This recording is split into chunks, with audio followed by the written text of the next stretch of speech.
हम लोग current affairs का सेशन नंबर 71 स्टार्ट करते हैं। आइएगा क्वेश्चन नंबर फर्स्ट पे, देखिएगा क्या बोल रहा है। अंतर्राष्ट्रीय प्लास्टिक बैग मुक्त दिवस कब मनाया गया? ठीक है, हम लोग जानते हैं ये कौन से प्लास्टिक का बात हो रहा है, तो single use plastic. Single use plastic जो होता है आपका कभी भी खत्म नहीं होता है, डिस्ट्रॉय नहीं होता है। ठीक है, वो जब तक रहेगा धरती पे हमारे पर्यावरण को, हमारे इकोसिस्टम को पॉल्यूट करते रहता है और वो कभी खत्म ही नहीं हो पाता। इसलिए जरूरी है कि हम लोग इस प्लास्टिक का यूज करना कम करें और मार्केट में इसका चलन कम हो। ठीक है, और इसी के लिए आपका जगह जगह, सिर्फ भारत ही नहीं अदर भी बहुत सारे कंट्री में इस पे बैन लगाया गया, लेकिन होता कुछ नहीं है, बस बैन लगा दिया जाता है लेकिन फिर से चालू हो जाता है। जैसे अभी हम लोग देख सकते हैं जम्मू कश्मीर, हाल ही फिलहाल हम लोग देखे थे कि कश्मीर में सरकार ये आपका प्लास्टिक को खत्म करने के लिए एक योजना भी लाया था। क्या नाम था उसका? तो सोना दो, मतलब प्लास्टिक दो और सोना लो योजना। इसमें क्या था कि अगर आप 20 क्विंटल, ठीक है, अगर आप 20 क्विंटल आप प्लास्टिक जो है सरकार को देते हो तो सोना, सरकार इसके बदले क्या देगा? उसके बदले में आपको एक सोना का सिक्का देगा। तो खैर ये सब अगर जनता जागरूक नहीं हो रहा है तो सरकार इस टाइप का योजना बना रहा है कि इस वजह से ही प्लास्टिक खत्म होने का कोशिश की जाए। यहाँ पे आइएगा, देखो ये क्या बोल रहा है, अंतर्राष्ट्रीय प्लास्टिक बैग मुक्त दिवस कब मनाया गया? तो ये मनाया गया 3 जून को। कब मनाया गया? 3 जुलाई को, सॉरी 3 जुलाई को। देखिएगा 3 जुलाई को ही क्यों मनाया गया? क्योंकि यूरोप, हम लोग जानते हैं यूरोप आपका कॉन्टिनेंट है और यूरोप में आपका 2008 में, कब? 2008 में 3 जुलाई को इस बैग के खिलाफ, प्लास्टिक बैग के खिलाफ काफी आपका अभियान चलाया गया था और उसी दिन को रिकॉग्नाइज करने के लिए 3 जुलाई को ही क्या मनाया जाता है? अंतर्राष्ट्रीय प्लास्टिक बैग मुक्त दिवस। और ये बहुत जरूरी भी है कि ये हमारी धरती से, हमारे मतलब पृथ्वी से इसको कम से कम मतलब खत्म ही किया जाए। और ये खत्म कैसे होगा? तो देखना यहाँ पे साइन बनाया हुआ है कि इस प्लास्टिक को हम लोग क्या कहेंगे ना, और जब भी मार्केट जाएंगे तो आपका एक कपड़ा का बैग या फिर थैला लेकर के जाएंगे और उससे क्या होगा कि हमारा इकोसिस्टम क्या होगा? ग्रीन रहेगा, ग्रीनरी रहेगा, जो हमारे लिए सही होगा। वहीं पे हम लोग देखें 1 जुलाई, ठीक है, अभी जुलाई बीत रहा है तो हम लोग जुलाई के बारे में देखेंगे। जुलाई के बारे में देखते हैं तो इसमें कौन कौन सा दिवस मनाया गया था? तो सबसे तो पहले आना जीएसटी डे। कब मनाया गया? 1 जुलाई को। अंतर्राष्ट्रीय सहकारिता दिवस कब मनाया गया? 1 जुलाई को। और एक डेट और था, वो आप लोग कमेंट करके बताना कि 1 जुलाई को और कौन सा दिवस मनाया जाता है। ठीक है, चलो आते हैं क्वेश्चन नंबर 2 पे। जैसे देखिएगा, उत्तर भारत का पहला स्किन बैंक, स्किन बोले तो स्किन जो आपका हमारे बॉडी में होता है, स्किन चमड़ा, ठीक है, स्किन बैंक कहाँ खोला गया? देखो उत्तर भारत से एक क्वेश्चन आपका और आ सकता है कि उत्तर भारत का पहला परमाणु संयंत्र कहाँ लगाया गया, मतलब बनाया जा रहा है अभी, कहाँ? इसकी शुरुआत हो चुकी है और ये शुरू हुआ है हरियाणा में। कहाँ स्टार्ट हुआ है? हरियाणा में। लेकिन यहाँ पे बात किया है आपका किस चीज का? स्किन बैंक का। देखो हम लोग जानते हैं कि आज के समय में क्या हो रहा है कि लोग जागरूक हो रहा है। क्या होता है, कुछ लोग अपने मतलब ये चीज पहले ही घोषणा कर देते हैं कि अगर कल को मेरी डेथ हो जाती है तो मेरा आंख यहाँ दान दे दिया जाएगा, मेरा ये बॉडी पार्ट दान दे दिया जाएगा। उससे क्या होता है कि किसी एक ऐसे इंसान को लाइफ मिल जाता है। और वही चीज अभी किस चीज को लेकर के हुआ है? ये हुआ आपका स्किन बैंक। ऐसा नहीं है कि हमारे भारत में ये पहला स्किन बैंक खोला जा रहा है, और भी बहुत सारे स्किन बैंक हैं, बट उत्तर भारत हम लोग किसको बोलेंगे? जैसे ये हमारा दक्षिण भारत है, जिसको हम लोग प्रायद्वीपीय भारत भी कहते हैं। यहाँ से ऊपर आपका क्या था? स्किन बैंक नहीं था, जबकि दक्षिण भारत में बहुत सारा स्किन बैंक है। उससे क्या होता है कि डॉक्टर को काफी असुविधा होता है अगर उत्तर भारत में किसी को स्किन का, अब बताओ स्किन का जरूरत किसको पड़ेगा? तो या तो कोई बहुत ज्यादा जल गया है या फिर जो भी इशू हो गया हो, उसका स्किन डैमेज हो गया हो, तो अगर ऐसे में कुछ लोग अपना स्किन दान दे देते हैं तो वो क्या होता है कि किसी एक लिविंग पुरुष का, किसी एक लिविंग पर्सन का क्या होता है? लाइफ सुधर सकता है। और दक्षिण भारत से उत्तर भारत में मंगवाना मुश्किल होता था, तो अब क्या हुआ है कि अब उत्तर भारत में आपका स्किन बैंक खोल दिया गया है। ठीक है, और कहाँ खोला गया है? तो ये हमारे देश की राजधानी नई दिल्ली में है ना। हम लोग याद रखेंगे कि उत्तर भारत का पहला स्किन बैंक नई दिल्ली, उत्तर भारत का पहला परमाणु संयंत्र ये क्या होगा आपका? हरियाणा। ठीक है, चलो देखिएगा यहाँ पे लोगो भी बना हुआ है। हम लोग आगे आते हैं, देखते हैं यहाँ पे। जैसे देखना क्या दिया हुआ है, नई दिल्ली के, चर्चा की है हम लोग, नई दिल्ली के सफदरगंज अस्पताल में उत्तर भारत के पहले स्किन बैंक का उद्घाटन किया गया है। याद रखना उत्तर भारत, ना कि पूरा भारत के यहाँ पे बात हुआ है। अब देखना थोड़ा सा और, यह एक ऐसा बैंक है जहां मृत दाता अपनी त्वचा दान कर सकते हैं जो जलने के इलाज में सहायक होगा। किसी भी इंसान का अगर बॉडी जल गया है या फिर जो भी रीजन रहा हो, उसका अगर स्किन खराब हो गया है, तो ऐसे में इस इंसान का, जिसकी डेथ हो चुकी है, उसका स्किन काम आ सकता है, किसी का लाइफ बचा सकता है। वहीं पे देखना यहाँ पे, त्वचा को मृत्यु के 6 घंटे के अंदर मतलब निकाल लेना होगा, क्योंकि अगर ज्यादा टाइम तक होगा तो मृत्यु के बाद स्किन क्या हो जाएगा? खराब हो जाएगा। वहां पे और देखना आप, देश में कुल 16 स्कीम बैंक है। हम बताए अभी कि उत्तर भारत का भले ही पहला है, लेकिन देख लेना तो यहाँ पे 16 से ऑलरेडी है, 16 बैंक ऑलरेडी है। इट मीन्स कि उत्तर भारत वाला कितने नंबर का हो जाएगा, 17वें नंबर का। यहाँ पे देखना 16 स्किन बैंक है जहां मृत व्यक्तियों की त्वचा दान की जा सकती है। वही देखिएगा सबसे ज्यादा कहाँ है, तो सबसे ज्यादा है 7। कहाँ, यह है आपका महाराष्ट्र में। वहीं पे 4 बात करें तो यह है आपका चेन्नई मतलब तमिलनाडु में। वहीं बात करें कर्नाटका, तो कर्नाटका में कितना है, कर्नाटका में है आपका 3। और एक कहाँ है, मध्य प्रदेश और उड़ीसा में। मतलब आप अगर राज्य देख रहे हो, अगर आप समझ पा रहे हो इंडियन मैप को, तो आप देख सकते हो कि मैक्सिमम आपका क्या है, दक्षिण भारत में है, उत्तर भारत में नहीं है। अब कहाँ बन रहा है, तो ये बन रहा है आपका हरियाणा।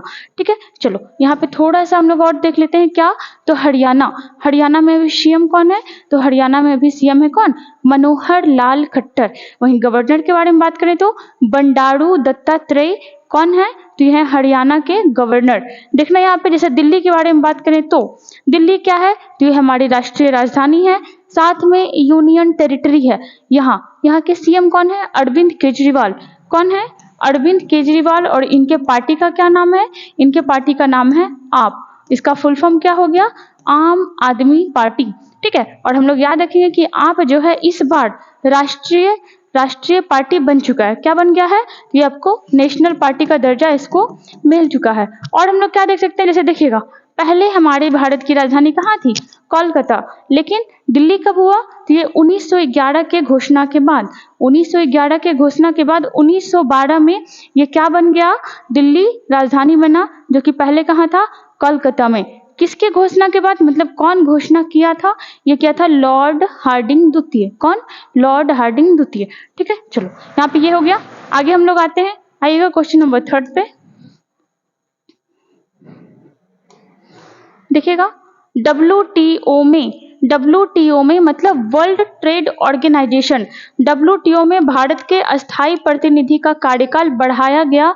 इनका नाम क्या है, हम लोग जानते हैं WTO क्या काम करता है, वर्ल्ड ट्रेड ऑर्गेनाइजेशन मतलब व्यापार संबंधी काम को ये संभालता है। और अभी क्या हुआ है कि इनका कार्यकाल, जो भारत का वहां पे प्रतिनिधित्व करते हैं, उनका कार्यकाल बढ़ाया गया है। और कौन है वो है बजेंद्र नवनीत। कौन है, बजेंद्र नवनीत जी का कार्यकाल बढ़ाया गया। देखो यहाँ पे जो भी ऑप्शन इंपॉर्टेंट है, जैसे बात करते हैं पीटर सदरलैंड कौन थे, तो WTO के पहले महानिदेशक। कौन थे, WTO के पहले महानिदेशक। वहीं बात करें कि ये तो देखो ये पहले नंबर के थे, तो अभी करंट में कौन है, तो करंट में है नागोजी ओंकाजा इबेला। कौन है, नागोजी इंकाजा इबेला। ये कौन है, तो ये अभी प्रेजेंट में WTO की गवर्नर हैं। वहीं देखना और भी हम लोग देख सकते हैं एम अनंत सैनम अयंगर। कौन, एम अनंत सैनम अयंगर कौन थे, तो ये थे लोकसभा के पहले उपाध्यक्ष। ठीक है, याद रखिएगा ये पहले नंबर के थे। देखो अब उपाध्यक्ष आया है तो हम लोग अध्यक्ष भी देख लेते हैं। लोकसभा के पहले अध्यक्ष कौन थे, तो पहले थे ओम बिरला। कौन थे, ओम बिरला। चलो आगे आते हैं, जैसे देखिएगा अब WTO आया है, यहाँ पे हम लोग कुछ देख लेते हैं इसके बारे में। जैसे देखिएगा क्या बता रहा है यहाँ पे, बजेंद्र नवनीत ने जून 2020 में, मतलब 2020 में इन्होंने कार्यभार संभाला था। 2020 में WTO में भारत के राजदूत के रूप में पदभार ग्रहण किया था। और उनका 28 जून 2023 को ही क्या होने वाला था, तो रिटायरमेंट होने वाला था वहां से। बट हुआ क्या है कि 31 मार्च 2024 तक इनका कार्यकाल, इनका पद को बढ़ा दिया गया है, एक्सटेंड कर दिया गया। विश्व व्यापार संगठन मतलब वर्ल्ड ट्रेड ऑर्गेनाइजेशन की स्थापना कब हुई थी, तो 1 जनवरी 1995 को। ठीक है, और हम लोग क्या देख सकते हैं, इसका मुख्यालय कहाँ है, जिनेवा। हम लोग पहले भी चर्चा किए थे, मैक्सिमम जो संगठन होता है या फिर ग्रुप होता है, उसका मुख्यालय हम लोग देखते आए हैं कि मैक्सिमम कहाँ होता है, तो ये आपका जिनेवा स्विट्जरलैंड में ही होता है। आगे देखना नागोजी ओंकाजा इबेला, ये क्या, तो विश्व व्यापार संगठन की महानिदेशक है। साथ में आप याद रख सकते हो कि ये पहली महिला निदेशक भी है। वहीं देखिएगा 13वां मंत्री स्तरीय सम्मेलन WTO का फरवरी 2024 में कहाँ होगा, तो ये होगा अबू धाबी में। टोटल में वो कितना क्या याद रखना, तो देखिएगा 1 जनवरी 1995 को WTO का स्थापना हुआ, जिसका मुख्यालय कहाँ है, जिनेवा स्विट्जरलैंड में। पहले अध्यक्ष कौन थे, पीटर सदरलैंड। अभी कौन है, नागोजी ओंकाजा इबेला। भारत का प्रतिनिधित्व कौन कर रहे हैं, बजेंद्र नवनीत। ठीक है, चलो आते हैं हम लोग आगे क्वेश्चन पे। ये क्या हो गया,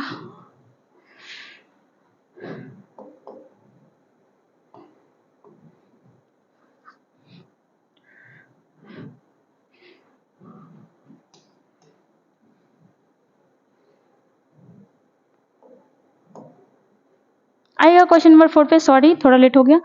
आजादी के 100 वर्ष पूर्ण होने के लक्ष्य की ओर बढ़ते हुए सरकार ने अमृत काल को क्या नाम दिया। बहुत ही इंपॉर्टेंट क्वेश्चन। जैसे हम लोग जानते हैं कि ये जो हम लोग का 75 नंबर्स का जो आपका वर्षगांठ मनाया गया था स्वतंत्रता दिवस का, ठीक है, ये क्या हुआ था, इसको एक नाम दिया गया था प्रॉपर अमृत काल। और अमृत काल के नाम से ही क्या हो रहा था, बहुत सारे काम को किया जा रहा था। बट अब क्या हुआ है कि अब हम लोग 75 साल से आगे बढ़ के कहाँ पहुंचने वाले हैं, सेंचुरी ईयर में पहुंचने वाले हैं। मतलब 1947 में हम लोग आजाद हुए थे, किससे, ब्रिटेन से। वहीं पे 2047 में क्या हो जाएगा, 47 में 100 वर्ष पूरा हो जाएगा। और ये बहुत ही बड़ा काम होगा, बहुत ही बड़ा मुकाम भी होगा। इसके लिए फाइनली सरकार ने अभी क्या किया है, अमृत काल का नाम चेंज किया है। और क्या किया है, तो ये कर दिया है क्या, कर्तव्य काल। और आने वाले एग्जाम के लिए बहुत ही इंपॉर्टेंट क्वेश्चन, ठीक है, बहुत इंपॉर्टेंट क्वेश्चन क्या, कि अमृत काल का नाम चेंज करके क्या किया गया, कर्तव्य काल। किसके द्वारा, तो प्रधानमंत्री नरेंद्र मोदी के द्वारा। जैसे यहाँ पे आप देख सकते हो, देखना यहाँ पे क्या दिया है, नरेंद्र मोदी ने कहा भारत अपने कर्तव्य को सर्वोच्च प्राथमिकता दे रहा है। आजादी के अगले 25 साल हमारे कर्तव्य काल होने जा रहे हैं, ठीक है। और आजादी के 100 साल के उपलक्ष्य में अमृत काल का नाम क्या हो गया, तो अमृत काल का नाम हो गया है कर्तव्य काल। देखो नो डाउट हमारा देश बहुत आगे बढ़ा, जिसे भी हम लोग जानते हैं, चंद्रयान 3 लॉन्च हुआ, बहुत कुछ हुआ। लेकिन एक चीज और भी है हमारे देश में जो भी बहुत गलत हो रहा है, जो हो रहा है मणिपुर का हिंसा। आज से नहीं 2-3 महीना हो गया, अप्रैल से ही, मई से ही बहुत ज्यादा ये चर्चा में है। और अभी मई का, ठीक है, मई का वीडियो अभी रिलीज हुआ है, सबके सामने आया है, सबके नजर के सामने, जो मतलब 2 महिला के साथ बहुत ही बदतमीजी वहां पे हुआ।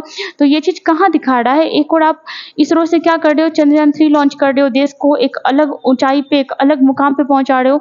वहीं पे आपके एक देश में जो छोटा सा राज्य है, देखो हम लोग जानते हैं कि आप कोई भी सरकार आए, अभी मोदी जी के पहले तक जो भी सरकार था, मतलब उत्तर पूर्व भारत का, मतलब नॉर्थ ईस्ट इंडिया का नाम बहुत ही कम लोग सुनता था। अब भले ही वहाँ बहुत डेवलपमेंट हो रहा है, एम्स बन रहा है, बहुत कुछ बन रहा है, वहाँ पे खेल विश्वविद्यालय बन रहा है, तो लोग चर्चा में रखता है उसको। पहले तो वहाँ का नाम भी बहुत, अभी भी आप देखो ना, पहले नहीं, अभी भी आप टीवी खोलोगे तो देखोगे कि उधर का नाम भी बहुत कम आता है। तो इस चीज पे ध्यान देना चाहिए। मतलब नेशनल मीडिया नहीं, इंटरनेशनल मीडिया में भी मणिपुर का हिंसा का बहुत ही ज्यादा चर्चा किया जा रहा है, बहुत ही ज्यादा क्रिटिसाइज किया जा रहा है। बट यहाँ का सरकार कोई ध्यान नहीं दे रहा। देना चाहिए। देश का डेवलपमेंट तभी होगा जब अंदर का सब कुछ सही रहेगा। बस बाहर से दिखाने से कुछ नहीं होने वाला है। यहाँ पे आइएगा तो जाहिर सी बात है कि कर्तव्य काल नाम दिया गया है, ऐसा काम भी किया जाए जहाँ पे कर्तव्य काल का नाम रियल में फील हो। चलो यहाँ पे थोड़ा देखना क्या हुआ है, यहाँ पे 100 साल पूरे होने वाले हैं किसके, भारत की आजादी के। लेकिन हम लोग जानते हैं कि सिर्फ हमारे ऊपर अंग्रेज का शासन नहीं रहा था, हमारे ऊपर सिर्फ अंग्रेज का शासन नहीं रहा था, पुर्तगाल का भी शासन रहा था और आपका फ्रांसीसी का भी रहा था। ठीक है, जब आप मॉडर्न हिस्ट्री पढ़ते हो तो आप जानते हो कि अंग्रेज भारत में सिर्फ भारतीयों से नहीं लड़े थे, बल्कि उनको भारतीयों से ज्यादा टक्कर कौन दे रहा था भारत में, फ्रांसीसी लोग दे रहा था, बहुत टक्कर दिया था।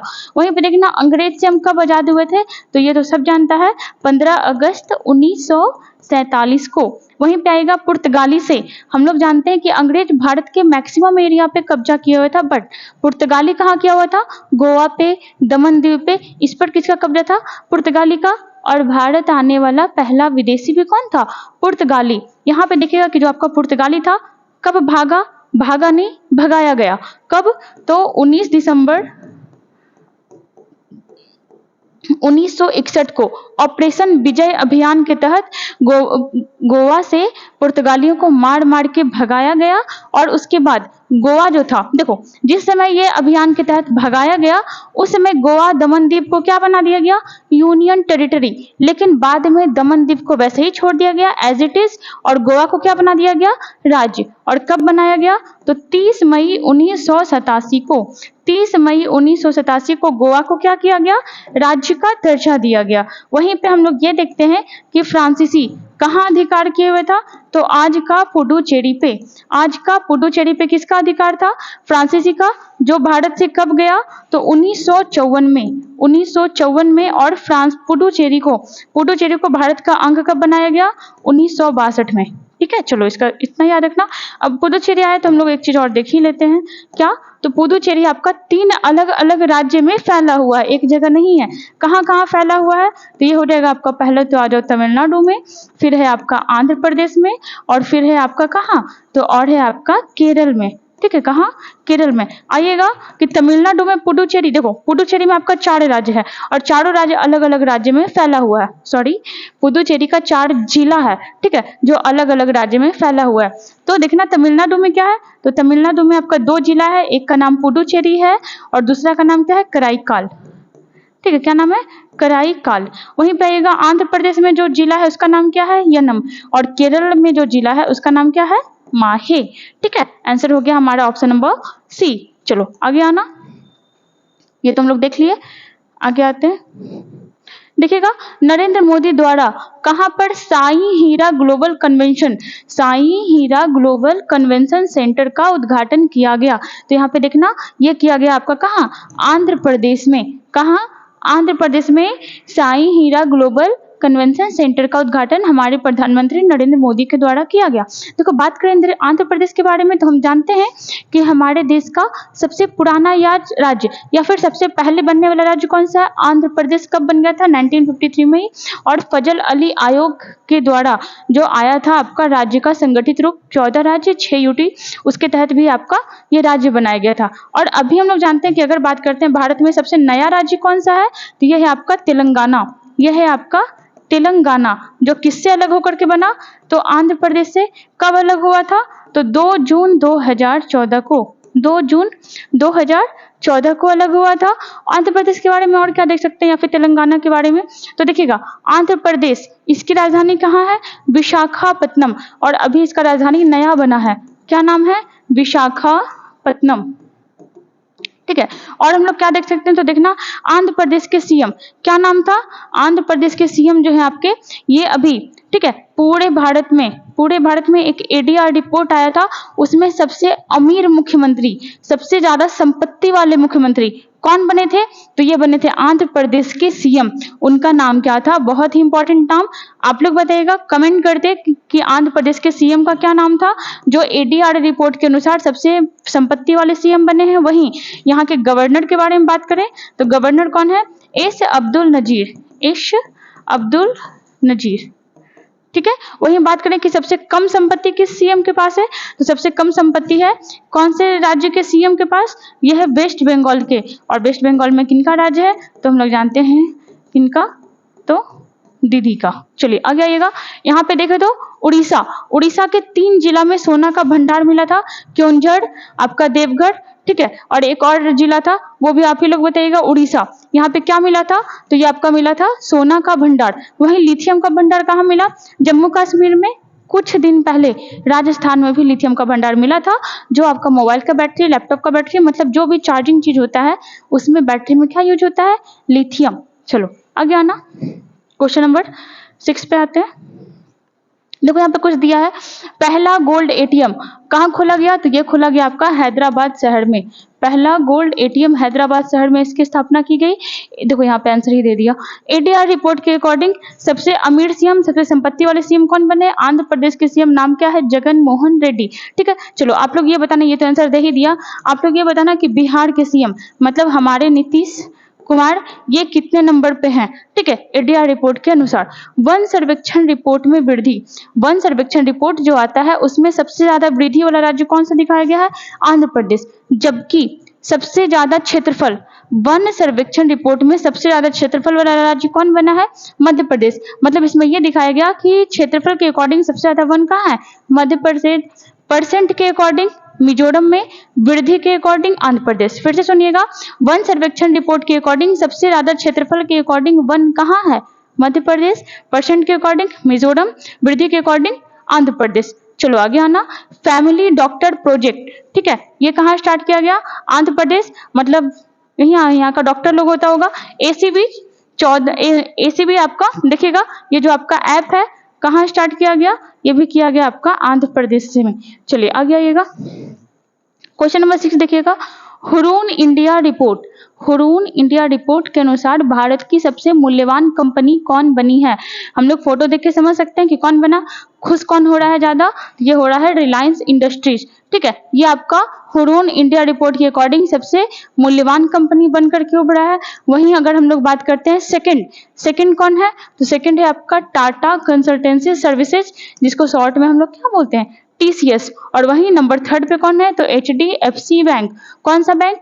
HDFC बैंक जो है आपका, ये आपका ये है सेकंड नंबर पे, और ये है आपका, ये क्या है आपका? ये है आपका 3rd नंबर पे। हुरून इंडिया रिपोर्ट के अकॉर्डिंग किसका कंपनी है?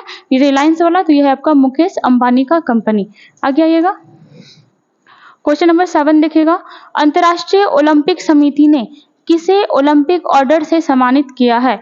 अंतर्राष्ट्रीय ओलंपिक कमेटी ने, तो ये देखिएगा डॉक्टर टेड्रोस घेब्रेयेसस हो जाएगा, यहाँ पे घ होगा, ठीक है, घ से घड़, डॉक्टर टेड्रोस घेब्रेयेसस। अब एक बात बताओ कि अंतर्राष्ट्रीय ओलंपिक कमेटी है, सम्मानित किसको कर रहा है? डॉक्टर टेड्रोस को कर रहा है। और हम लोग जानते हैं कि डॉक्टर टेड्रोस कौन है और कहाँ के हैं? तो ये WHO के महानिदेशक हैं। WHO मतलब क्या हो गया? तो ये हो गया आपका world trade organisation, world health organisation. क्या हो जाएगा? World health organisation. इसकी स्थापना कब हुई थी? तो 7 अप्रैल, ठीक है, 7 अप्रैल 1948 को इनका स्थापना हुआ था WHO का। अब हम लोग क्या देख रहे थे कि है तो अंतर्राष्ट्रीय ओलंपिक कमेटी सम्मानित कर रहा है WHO को, आखिर रीजन क्या है? तो जानते हैं हम लोग टोक्यो ओलंपिक 2020 में होना था ना, लेकिन हुआ कब? 2021 में, क्योंकि 19-20 में कोरोना एकदम धमाका मचाया हुआ था, तबाही मचाया हुआ था। उतने कम समय में मतलब कोरोना को रोकना, उस समय ऐसा सिचुएशन क्रिएट करना कि ओलंपिक हो पाया, ठीक है, तो इसीलिए डॉक्टर टेड्रोस को सम्मानित किया गया है, मेन इसी के लिए। चलिए यहाँ पे आइएगा, जैसे नरेंद्र मोदी कौन है? तो भारत के अभी PM है, इनको भी बहुत सारे सम्मान मिला, जैसे आपका पापुआ न्यू गिनी का मिला, ऑर्डर ऑफ लोगोहो, और कहाँ का मिला? फिजी का मिला। क्वाड में भी ये मेंबर, मतलब क्वाड का मेंबर जो हुआ था, मतलब मेंबरशिप तो है ही, क्वाड का जो बैठक हुआ था उसमें गए हुए थे। वहीं पे आपका G20 का अध्यक्षता भारत करवा रहा है। G7 में भारत नहीं है, लेकिन फिर भी भारत को एज ए गेस्ट बुलाया गया था, और इसका मतलब अगुवाई कौन किया था? तो ये किए थे नरेंद्र मोदी। सबसे इंपॉर्टेंट, ऑस्ट्रेलिया में भी प्रधानमंत्री मोदी गए हुए थे, और उनको वहां पे काफी सम्मानित किया गया। उन्हीं वहां उस समय जब गए थे तो ऑस्ट्रेलिया के एक पार्क का नाम क्या कर दिया गया? तो आप लोग बताइएगा कि इसका पार्क का नाम क्या किया गया था? देखो इंपॉर्टेंट है, थॉमस बॉक कौन है? तो अंतर्राष्ट्रीय ओलंपिक समिति के अध्यक्ष। द्रौपदी मुर्मू, अभी भी इनको एक देश का, ठीक है, ज्यादा तो आपका अभी नरेंद्र मोदी को बहुत सारा अवार्ड मिला है, बट भारत के राष्ट्रपति द्रौपदी मुर्मू को सूरीनाम का सर्वोच्च सम्मान मिला है। किसको? द्रौपदी मुर्मू को। यहाँ पे थोड़ा बहुत देखते हैं हम लोग। इसे देखिएगा, अंतर्राष्ट्रीय ओलंपिक कमेटी ने विश्व स्वास्थ्य संगठन के महानिदेशक, नाम क्या है? डॉक्टर टेड्रोस को ओलंपिक ऑर्डर से सम्मानित किया है। यह सम्मान डॉक्टर टेड्रोस को कोविड-19 महामारी से उत्पन्न चुनौतियों के बीच भी ओलंपिक खेलों टोक्यो ओलंपिक करवाने के लिए इनको प्रयास के लिए इनको सम्मानित किया गया, ठीक है। अब देखो हम लोग जानते हैं टोक्यो ओलंपिक 2020 में होना था ना, बट उस समय नहीं हुआ टोक्यो ओलंपिक। देखिएगा यहाँ पे टोक्यो ओलंपिक, ठीक है, ये होना था आपका 2020 में, लेकिन हुआ कब? 2021 में, ठीक है। इसमें भारत का रैंक पहले तो आ जाए कि ये कितने नंबर का था, तो ये था आपका 32वें नंबर का संस्करण, ठीक है। इसमें भारत का रैंक क्या रहा? तो भारत का रैंक रहा था 48वां, ठीक है। भारत ने कितने मेडल जीते? तो 1, 2 का 4, 1 क्या है आपका गोल्ड, 2 क्या है सिल्वर, 4 क्या है आपका ब्रॉन्ज, ठीक है। और एक गोल्ड कौन जीता था? नीरज चोपड़ा भाला फेंक में। वहीं आएगा टोक्यो पैरालंपिक, ये भी आपका 2020 का ही था, लेकिन हुआ था कब? 2021 में। ये कितने नंबर का था? ये था आपका 16वें नंबर का। इसमें भारत का रैंक कितना रहा था? तो इसमें भारत का रैंक रहा था 24। कितना रैंक रहा था? 24। वहीं पे भारत ने इसमें टोटल कितने पदक जीते थे? तो हम लोग याद रखेंगे 5, 8, 6। इसका मतलब क्या हो गया? 5 गोल्ड, 8 सिल्वर, 6 क्या हो जाएगा आपका ब्रॉन्ज। एक और देख लेना इंपॉर्टेंट है, CWG, ठीक है, कॉमनवेल्थ गेम, बहुत बार हम लोग देखे कॉमनवेल्थ गेम में भारत का स्थान क्या रहा था, तो भारत का स्थान रहा था चौथा, ठीक है। और भारत ने कितने मेडल जीते थे, तो हम लोग याद रखेंगे 22, 16, 23। 22 क्या हुआ, गोल्ड, सिल्वर, ब्रॉन्ज, ठीक है। चलो आना आगे। देखो यहाँ पे कुछ और भी दिया हुआ है। अंतर्राष्ट्रीय ओलंपिक समिति का मुख्यालय कहाँ है, तो ये भी आपका स्विट्जरलैंड में, लेकिन इस बार आपका जिनेवा में नहीं है, कहाँ है, ल्यूसाने में। कहाँ है, तो ये है आपका ल्यूसाने। आगे देखिएगा, अंतर्राष्ट्रीय ओलंपिक समिति के अध्यक्ष कौन है, थॉमस बॉक, ठीक है। कौन है, थॉमस बॉक। अंतर्राष्ट्रीय ओलंपिक समिति की स्थापना कब हुई थी, तो 23 जून 1894 को पेरिस, फ्रांस में। याद रखना, स्थापना पेरिस में हुआ था, बट मुख्यालय कहाँ है, ल्यूसाने, स्विट्जरलैंड में। और यहाँ पे देखना, अंतर्राष्ट्रीय ओलंपिक समिति के महानिदेशक कौन है, क्रिस्टोफर डी केपर। और अंतर्राष्ट्रीय ओलंपिक समिति के संस्थापक कौन है, तो यह बहुत ही इंपॉर्टेंट नाम, पियरे डे कोबार्टिन। और भारतीय ओलंपिक समिति के अध्यक्ष कौन है, भारतीय ओलंपिक समिति की अध्यक्ष, तो ये हो जाएगी कौन, पी.टी. उषा। कौन, पी.टी. उषा। चलिए आते हैं क्वेश्चन नंबर नेक्स्ट पे। देखिएगा, ग्लोबल लिवेबिलिटी इंडेक्स। लिवेबिलिटी मतलब क्या, आप वहां जाकर के बहुत ही अच्छे ढंग से रह सकते हो, सारा सुख सुविधा आपको वहां पे बढ़िया से मिलेगा। ग्लोबल लिवेबिलिटी इंडेक्स 2023 में दुनिया का सबसे रहने योग्य शहर कौन बना है, तो ये बना है आपका, कौन सा बना, ये बना है वियना, ठीक है। वियना के बारे में बात करें तो ये ऑस्ट्रिया की राजधानी है, नॉट ऑस्ट्रेलिया, ये है आपका ऑस्ट्रिया। ऑस्ट्रिया की राजधानी वियना जो है आपका ग्लोबल लिवेबिलिटी इंडेक्स में टॉप पर है। वहीं बात करें तो देखना यहाँ पे कुछ कुछ दिया हुआ, जैसे देखिएगा वेटिकन सिटी, क्या देख सकते हैं, तो पूरी दुनिया में सबसे छोटा राज्य, सबसे छोटा देश है, सबसे छोटा देश, ठीक है। और किस कॉन्टिनेंट में है, तो यह है आपका यूरोप कॉन्टिनेंट में। वहीं देखिएगा एशिया का, जहां हमारा भारत है, तो एशिया का सबसे छोटा देश कौन सा हो जाएगा, ये हो जाएगा आपका मालदीव। एशिया का सबसे छोटा देश हो जाएगा आपका मालदीव। बात करें फिनलैंड का, तो देखिएगा हैप्पीनेस इंडेक्स में टॉप पर कौन रहा, फिनलैंड, लगातार छठी बार। और इस बार क्या हुआ है, ये आपका नेटो में, नॉर्थ अटलांटिक ट्रीटी ऑर्गेनाइजेशन में स्थापना हुआ। बात हुआ है नेटो का, तो देखिएगा नेटो की स्थापना 4 अप्रैल 1949 को हुआ। अध्यक्ष कौन है, तो जेंस स्टॉल्टनबर्ग। मुख्यालय कहाँ है, बेल्जियम, ब्रुसेल्स में। इसका अभी कितना मेंबर बन चुका है, तो अभी स्वीडन भी बढ़ चुका है 32। वहीं पे बात करें 31 नंबर का, तो यह है आपका फिनलैंड, ठीक है। यहाँ पे आंसर हो गया हमारा ऑप्शन नंबर ए। चलो आते हैं आगे। जैसे देखिएगा, वैश्विक रहने योग्य सूचकांक 2023 के अनुसार वियना को 2023 के लिए दुनिया का सबसे रहने योग्य शहर नामित किया गया है। और हम लोग क्या देख सकते हैं, जैसे देखिएगा इसमें 173 देश को रैंकिंग दिया गया। हमारे भारत का क्या स्थान है, तो देखना पहले यहाँ पे इस रैंकिंग में डेनमार्क का कोपेनहेगन दूसरे स्थान पर है, ठीक है। डेनमार्क का कोपेनहेगन, हम लोग कल भी देखे थे, डेनमार्क की राजधानी कहाँ है, कोपेनहेगन। जबकि ऑस्ट्रेलिया का मेलबर्न और सिडनी तीसरे और चौथे स्थान पर है। इंडिया के बारे में देखना, तो भारत के 5 शहर का नाम दिया गया, कहाँ, बेंगलुरु, अहमदाबाद, चेन्नई, नई दिल्ली और मुंबई। ये भी क्या है, इनको भी रहने योग्य सूची में शामिल किया गया है। चलिए आगे आइएगा। क्वेश्चन नंबर 9, भारत और किस देश के बीच सालवेक्स सैन्य अभ्यास आयोजित किए गए हैं। यहाँ पे देखना सैन्य अभ्यास क्यों होता है, तो देखना सैन्य अभ्यास होता है ताकि दोनों देशों के बीच क्या रहे, समन्वय बनते रहे, ठीक है। और क्या हो, तो सेनाओं का क्या होता हो, ट्रेनिंग होते रहे, ताकि उनके ऊपर भी एनर्जी रहे, उनके बीच भी एनर्जी बना रहे। अभ्यास से क्या होता है ना, कि देखो युद्ध का अभ्यास लगातार होते रहता है। उससे क्या होता है, इक्विपमेंट का भी अभ्यास हो रहा है, सैनिकों का भी अभ्यास हो रहा है, और सबसे बड़ी चीज क्या, कनेक्टिविटी बना हुआ है। हम लोग जानते हैं कि हर एक कंट्री से मैक्सिमम कंट्री से क्या होता है, तो युद्धाभ्यास या फिर आप सैन्य एक्सरसाइज कह सकते हो, ठीक है। तो ये जो आपका सालवेक्स है, ये किसके बीच हुआ है, ये हुआ है भारत और अमेरिका के बीच। किसके बीच हुआ है, ये हुआ है आपका भारत और अमेरिका के बीच। तो यहाँ पे आंसर क्या हो जाएगा, देखिएगा भारत और किस देश के बीच, ऑप्शन नंबर क्या हो जाएगा, ए, ठीक है। चलिए आइएगा यहाँ पे, ऑप्शन नंबर ए क्या हो जाएगा, भारत और अमेरिका के बीच ये एक्सरसाइज हुआ।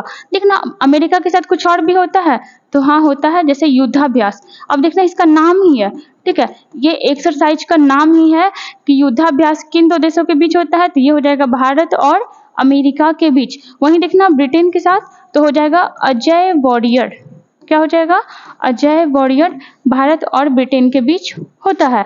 इंडोनेशिया के साथ देखना तो गरुड़ शक्ति, गरुड़ शक्ति ये किसके बीच होता है?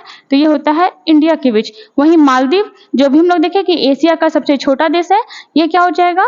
इसके साथ होता है इक्वेडोरियन, इक्वेडोरियन। ठीक है, चलो आते हैं क्वेश्चन नंबर 10 पे और आज का लास्ट क्वेश्चन। देखो यहाँ पे दिया हुआ है, हाँ आज के समय में क्या हो रहा है ना कि इतना आसान नहीं पूछता है कि कहाँ हो रहा है या फिर किसके साथ हो रहा है। अब पूछ देगा कितना नंबर का संस्करण हो रहा है, कितने दिनों तक चला है, या फिर इसका संस्करण कहाँ आयोजित हुआ। आज के समय में मैक्सिमम क्वेश्चन यही पूछता है। तो देखना ये जो साल्वेक्स एक्सरसाइज था, इसका कितने नंबर का संस्करण हुआ? तो इसका 7वें नंबर का संस्करण हुआ था। अभी हाल ही में जो आपका एनडीए का एग्जाम हुआ था, इसमें पूछा हुआ था कि किस जगह पर हुआ। तो अब आपका प्रॉपर जगह पूछ लेता है, समय भी पूछ लेता है। तो देखना कब से कब तक चला? 26 जून से लेकर के 6 जुलाई तक। और कहाँ चला? कोच्चि। और जहां बात आ रहा है कोच्चि का, तो कोच्चि कहाँ है? हमारे भारत का साउथ एरिया का स्टेट जो कि केरल। ठीक है, कोच्चि में क्या हुआ और कौन से सेनाओं के बीच हुआ? ये हुआ आपका नौसेना के बीच। ठीक है, 11 दिन मतलब दिन के लिए चला था। क्या क्या? तो सबसे पहले देखना 7वां संस्करण था। ठीक है, 11 दिन तक चला। कहाँ हुआ? ये हुआ आपका कोच्चि। और कोच्चि कहाँ पड़ता है? तो ये पड़ता है आपका कहाँ? केरल में। किसके बीच हुआ? तो भारत और अमेरिका के बीच। ठीक है, चलो आते हैं क्वेश्चन नंबर 10 में। देखना क्या दे रहा है, किस राज्य में स्विंग फेस्टिवल मनाया गया? स्विंग मतलब क्या हो गया? झूला। देखो यहाँ पे बच्चा लोग झूला झूल रहा है। स्विंग फेस्टिवल कहाँ मनाया गया? ये मनाया गया कहाँ? उड़ीसा में। कहाँ मनाया गया?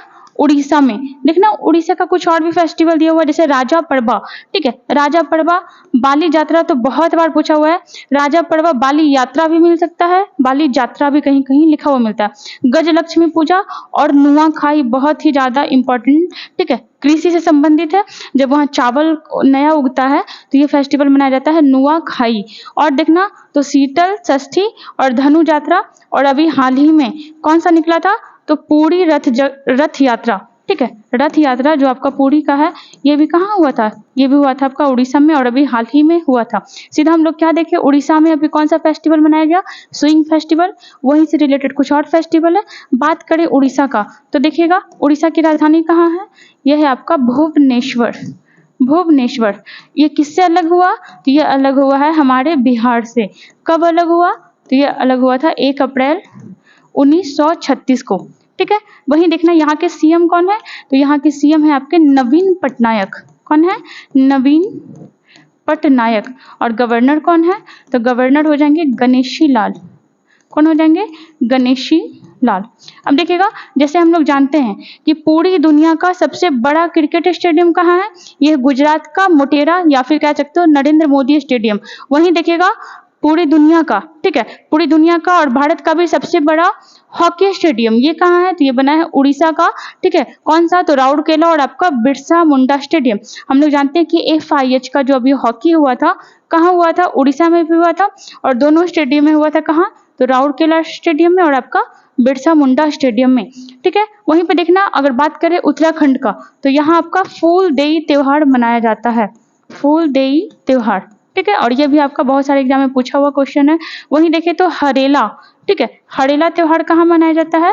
ये भी मनाया जाता है उत्तराखंड में। बात करें उत्तराखंड, ये भी किसी से अलग हुआ।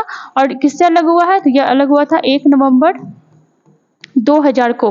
किससे अलग हुआ था? ये हुआ था आपका यूपी से। वहीं देखिएगा बिहार। बिहार राज्य स्थापना ही कब हुआ था? तो ये हुआ था आपका 22 मार्च 1912 को। ठीक है, किससे अलग हुआ था?